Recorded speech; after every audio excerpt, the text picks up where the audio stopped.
Guys, welcome back to my channel. At ngayong araw, pag-usapan natin ang aking top 3 guns for SHTF. Well, ang unang pipiliin ko ay pistol.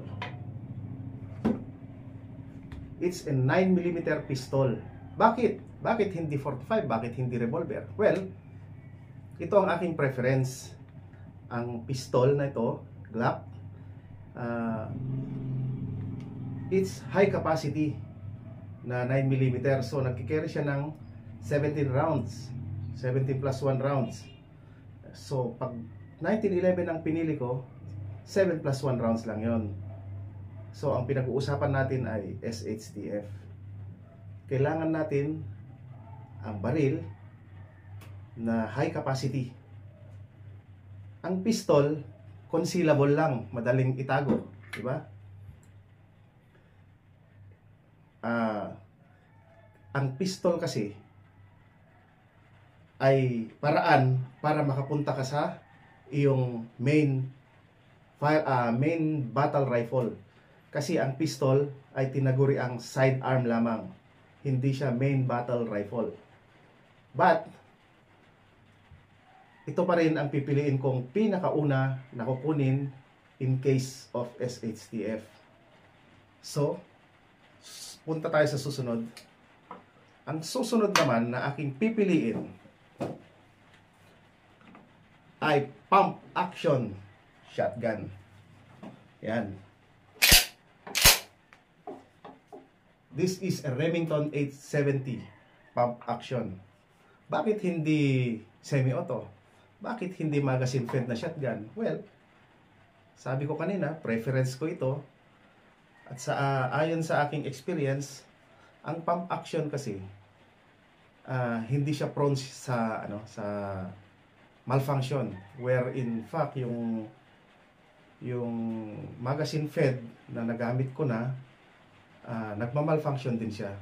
Samantalang ito, kada kalabit, pump, talagang ine-extract niya yung mga bala ng maayos.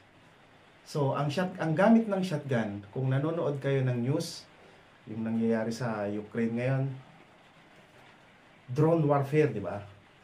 So, yung mga ibang operator doon, gumagamit sila ngayon ng shotgun at binabalaan nila ng birdshot para pang disable sa mga drones. Napaka-effective ang shotgun with birdshot na pang disable ng mga drones. Ayun, kaya napili ko ang shotgun. At saka itong shotgun, napakagandang pang home defense ito. Actually, marinig mo lang yung clank nito, matakot ka na, di ba? Yun ang aking pangalawang kukunin na baril pagdating ng SHTF. Okay? At ang pangatlo, syempre, ang pang medium range na baril, aking AR-15. Yan, check natin. Okay, clear? Bakit AR-15? Well, ang AR-15 ay pang medium range. Umaabot siya, lalo itong AR-15 na to, it's 14.5 inches ang barrel. Umaabot siya hanggang 500 meters. Yung accuracy niya, mga 400 meters. Yan. Kayang-kaya mong patamaan ang 12 by 12 na target sa 400 to 500 meters.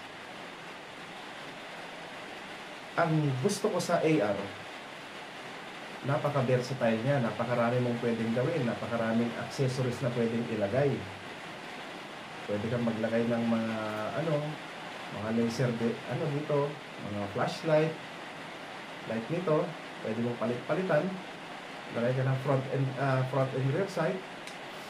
Marami kang pwedeng gawin dito sa AR-15. At ang magazine nito is 30 rounds. Meron ding 50 rounds na drum mag. Pwede ka rin bumili nun. Ayan. By the way guys, ang AR-15 pala na ito ay 5.56. Kaya ito ang pinili ko dahil ang 5.56 dito sa ating bansa ay karamihan, kumbaga NATO round yan. Karamihan sa mga AFP, PNP at saka sa ibang mga law enforcement agencies ay gumagamit ng 5.56. So, madali lang maka-acquire ng mga bala, kumbaga. Kaya ito ang aking main battle rifle. Kayo, ano ang pipiliin nyo pagdating ng SHTF?